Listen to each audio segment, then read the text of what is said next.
Ja sam Ina Miletić, živim na Kosovu i Metohiji. Imam 4 brata i ovo je naša priča.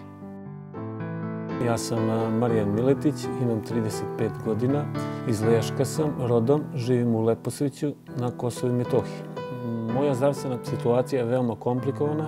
Srce mi je radi od 10 do 15%, imao sam infarkt i padao sam u komu. Trenutno imam ugrađene aparate, a inače sam predlagan i za transplantaciju srca.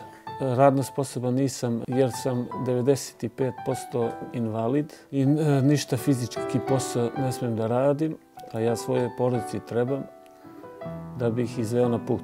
Brine me budućnost zato što je situacija kod nas takva kakva jeste. Teško je do posla, teško je ovdje školovanje, sve je to od danas do sutra. Pa baš mi se svi potresli oko toga, baš mi je bilo potresno. Rolando je bio tad i mali.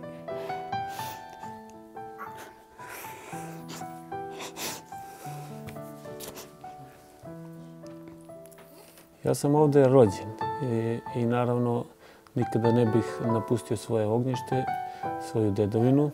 Naravno nismo ni planirali to, kako god da bude stanje. Mi ostajemo ovdje, tu je naša zemlja, tu je sve.